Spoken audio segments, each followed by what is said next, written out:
에스겔 22장 17절에서 마지막 31절까지 말씀 한 절씩 교독합니다.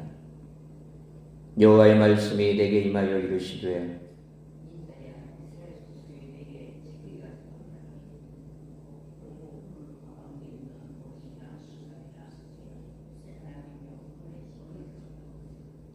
그러므로 주 여호와께서 이와 같이 말씀하셨느니라. 너희가 다 찌꺼기가 되었은즉 내가 너희를 예루살렘 가운데로 모으고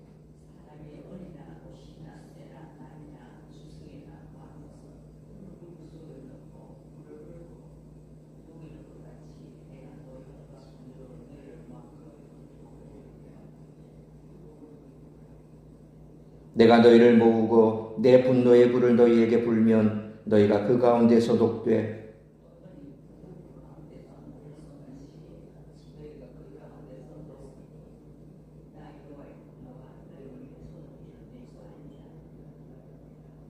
여호와의 말씀이 내게 임하여 이르시되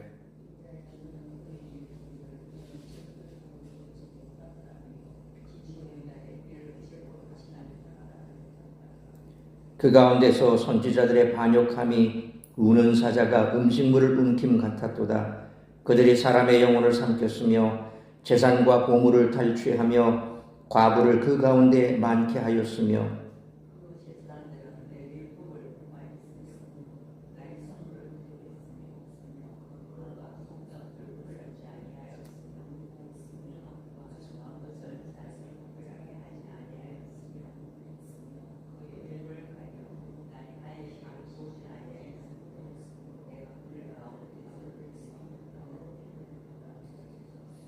그 가운데 그 고관들은 음식물을 삼키는 이리 같아서 불의한 이익을 얻으려고 피를 흘려 영혼을 멸하거늘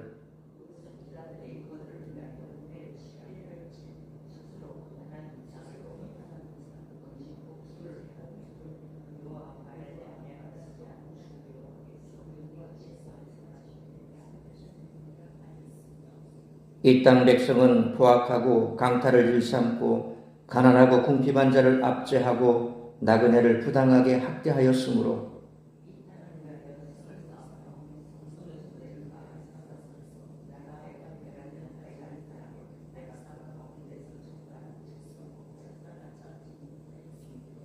(31절) 같이 읽습니다.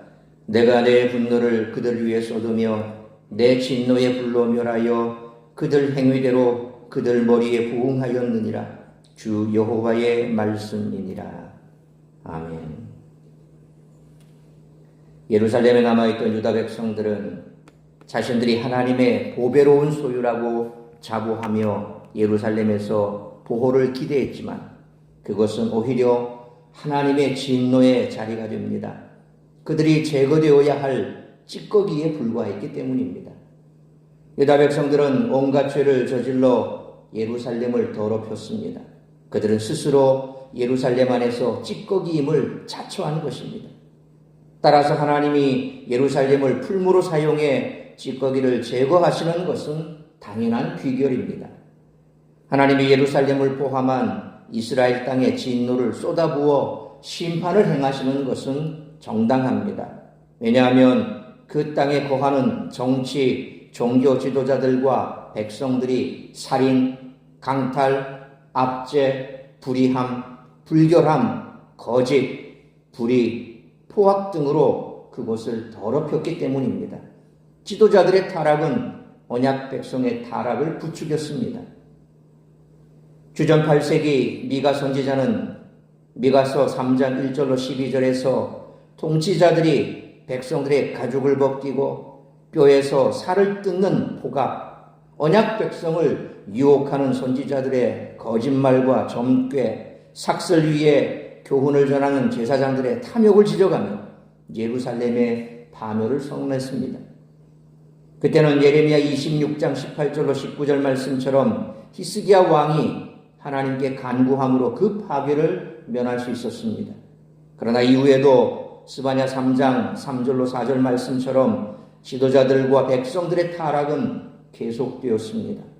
하나님은 예레미야 5장 30절로 31절 말씀처럼 선지자들이 거짓을 예언하고 제사장들이 자기 권력으로 다스리며 백성들이 그것을 좋게 여기는 것을 두고 끔찍하고 놀랄만한 일이라고 말씀하십니다.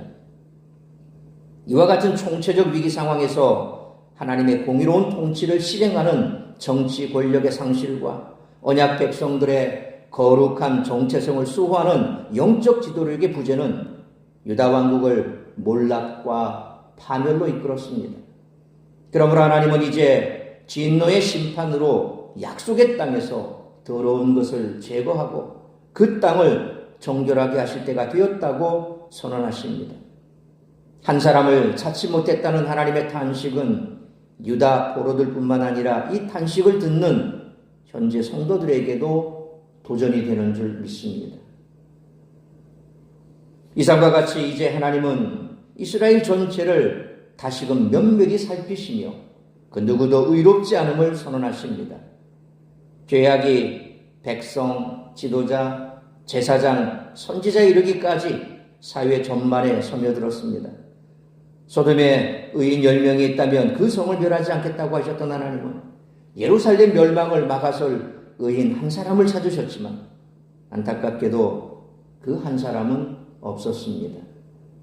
따라서 이와 같은 오늘 본문의 말씀을 통해 우리들이 깨달아야 할 것은 첫째로 17절로 22절 말씀처럼 본질이 빠져버린 찌꺼기 신앙인이 되어서는 안 된다는 것입니다.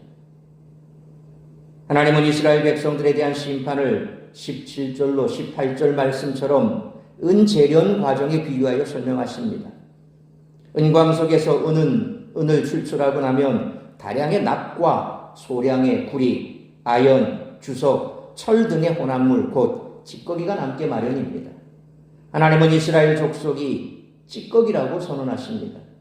19절로 22절 말씀처럼 그들이 불순물이 섞인 납덩어리면서 은광석인 양 행세한다고 말씀합니다. 이에 하나님은 이들을 예루살렘이라는 풀무에 넣어 진노의 불로 녹이겠다고 선언하십니다. 예루살렘의 심판이 조금이라도 남아있는 은을 최대한 추출해내기 위한 과정이라고 비유하신 것입니다. 찌꺼기의 대부분은 납인데 납은 녹는 점이 은보다 낮아 계속 열을 가하면 녹아버리고 그 찌꺼기 속에 은만 남습니다. 하나님은 이렇게 예루살렘을 용광로 불에 넣어 태우듯이 심판하시고 그 안에서 혹시라도 남아있을 의인을 거두겠다고 선언하시는 것입니다. 우리는 오늘 본문을 통해서 교회가 아무리 겉모습이 화려하더라도 그 안에 본질이 빠져버린 찌꺼기일 수 있다는 사실을 경고를 들어야 합니다. 어리석은 사람들은 성도의 수와 건물의 크기와 유명세로 교회를 평가하지만 하나님은 그 안에 본질 곧 복음에 합당한 삶이 있는가를 보십니다. 만약 그 본질이 잘 나타나지 않는다면 하나님은 교회를 도가니에 넣어 그 속에 본질이 얼마나 남아있는지 보겠다고 하실지도 모릅니다. 서울의 유명한 만민중앙교회 이재롱 목사, 신도수가 수만 명에 달합니다. 그런데 그 이재롱 목사는 방송에서도 나왔습니다만 여성도들을 성착취하고 그리고 성도들의 헌금을 착취해서 엄청난 호사를 누렸지요.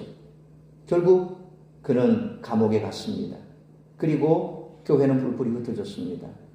한때 MBC 방송국까지 쳐들어가서 이재롱 목사의 실체에 대해서 방송국이 보도를 하자 수만의 성도들이 수십 대의 버스를 동원해서 MBC 방송 사옥을 점거하고 그곳에 있는 방송기기를 파괴하고 또 그 로비에 모여서 마치 거룩한 선지자가 세상에서 단합을 닫는 듯 통성으로 기도하는 모습들이 온 전국에 방송됐습니다. 참 끔찍한 일입니다. 한 사람의 지도자를 지키기 위해서 온 성도들이 악의 소굴로 빠져들어간 겁니다. 교회가 이렇게 타락해버리면 세상에 지탄을 받을 수밖에 없습니다. 그리고 하나님은 그 교회를 흩어버리십니다. 요한계시록 1장부터 3장에 나오는 그 7교회, 예수님께서 에베소 교회를 향해서 첫사랑을 회복하라고, 그렇지 않으면 너에게서 촛대를 옮겨버리겠다고. 오늘날 교회가 제대로 된 교회가 아니라면 하나님은 마지막 심판 때에 그냥 교회를 내버려 두지 않습니다. 하나님의 말씀에서 멀어져 있는 교회, 세상과 똑같이 변질된 교회, 그런 교회들이 얼마나 많은지 모릅니다. 오늘날 이처럼 자기의 유익만을 추구하는 그런 사병화된 사람들로 가득 채워진 그런 교회들, 신천지와 같은, 통일교와 같은, 결국 보십시오. 통일교도 지금 정치적인 문제에 휘말렸고 이만희도 신천지 정치적인 문제에 휘말렸지 않습니까? 사익을 추구하고 복음이 아닌, 본질이 아닌 다른 것에 목숨을 거는 가짜 교회는 다 하나님께서 결국 철퇴를 가하게 되어 있습니다. 남는 건 뭡니까? 마치 오늘 예루살렘의 풀무 속에 다 찌꺼기를 제하시고 그 남아있는 의인을 찾겠다고 말씀하셨습니다. 마지막 때가 되면 교회도 정화의 대상입니다. 교회라고 빠지는 것은 아닙니다. 그러므로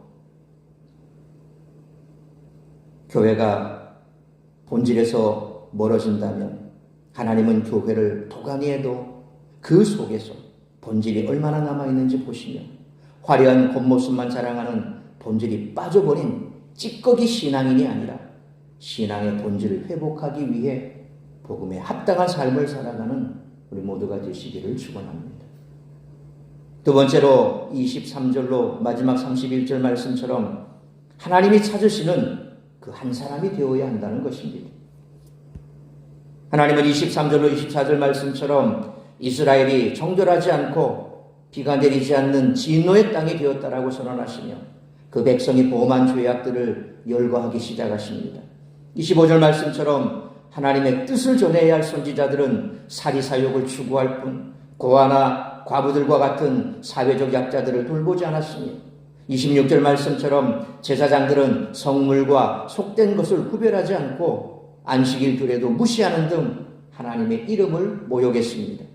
27절로 28절 말씀처럼 고관들이 불의한 이익을 위해 억울한 이들을 포갑으로 다스리면 선지자들이 그것을 정당화하면서 이익을 나눠 가지는 일도 벌어졌습니다.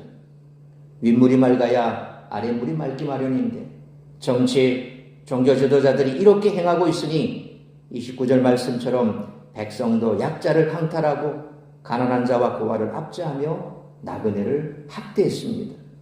하나님은 30절로 31절 말씀처럼 그 성을 쌓고 무너진 데를 막을 자 곧 하나님의 심판을 멈추게 할 한 사람을 찾으셨지만 없다라고 선언하십니다. 결국 그 한 사람이 없어서 하나님의 진노는 멈추지 않았고 그 진노가 쏟아졌습니다. 하나님의 백성은 세상과 구별된 거룩함을 유지해야 합니다. 교회가 세상과의 구별됨을 잃는다면 이 경고의 말씀이 현실이 될지도 모릅니다. 그러므로 하나님은 여전히 무너진 성벽을 막아설 그 한 사람을 찾고 계시므로 내가 그 사람이 되어야 한다는 사명의식을 품고 타락한 세상, 무너져가는 세상을 향한 하나님의 진노가 멈추고 회복의 길이 열리기를 위해 기도하는 우리 모두가 되시기를 축원합니다. 사랑하는 성도 여러분, 하나님은 무거운 심판을 선언하시면서도 이를 막아설 자가 나타나기를 기대하고 계셨습니다. 하나님은 지금도 우리에게 이 무너진 사회를 다시 세울 자가 되라고 명령하고 계십니다. 어쩌면 하나님은 지금도 이 사회와 교회가 무너지지 않도록 막아설 그 한 사람을 찾고 계실지도 모릅니다. 이 땅을 위해 기도하는 사람, 교회를 끌어안고 회개하는 사람, 진리로 살아가는 사람, 우리가 바로 그런 사람이 되기 위해 기도하는 우리 모두가 되시기를 주님의 이름으로 축원합니다. 기도하겠습니다. 거룩하신 아버지 하나님, 은혜와 사랑을 감사합니다.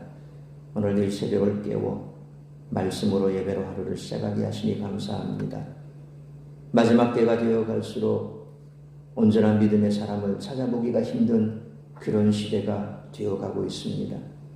하나님은 여전히 소돔과 고모라를 향해 의인 10명이 있으면 그 성을 멸하지 않겠다 하였지만 의인 10명이 없어 소돔과 고모라 성은 불로 멸망을 했습니다.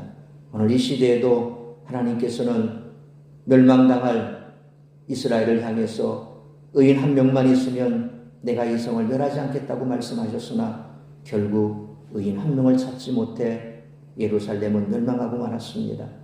오늘 우리에게도 동일하게 묻고 있습니다. 이 시대에 의인 한 명이 있으면 내가 돌이키리라.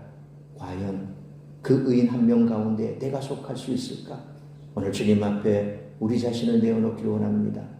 교회가 타락한다 할지라도 그 의인 한 명이 그 교회 안에 있다면 그가 하나님을 향해서 부르짖어 교회의 영적 회복을 위해서 기도한다면 하나님은 회복을 약속하고 있다고 우리는 다시 한번 교회를 향해서 그런 의인 한 명이 되기를 간구해야 될 줄 믿습니다. 오늘 이 사회가 우리가 몸담고 있는 그 조직이 그리고 교회가 나로 인해서 다시금 회복이 되고 이 사회가 나로 인해서 다시금 삶을 영위해 갈 수 있는 곳이 되고 그래서 하나님께서 진노하심을 멈추게 된다면 참으로 그로 말미암아 세상은 살게 되니 얼마나 기쁘고 행복한 일이 있겠습니까?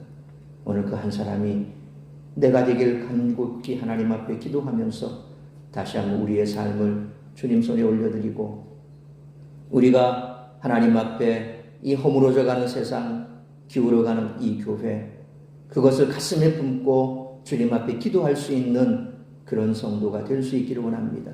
찌꺼기 신앙으로 남아 하나님의 심판을 당하는 것이 아니라 끝까지 믿음을 지켜 교회와 가정과 세상 가운데 하나님의 공의의 진노가 임하기 전 그들을 하나님께로 돌이키는 일에 앞장서는 우리 교회와 성도들 될 수 있도록 붙들어 주시옵소서. 오늘도 나를 통해 이루고자 하는 하나님의 뜻을 이루기 위해 기도와 간구로 나아가는 복된 우리 성도들이 될 수 있기를 간절히 빌고 소원하오며 이 모든 말씀 우리 주 예수 그리스도의 이름으로 기도하옵나이다. 아멘.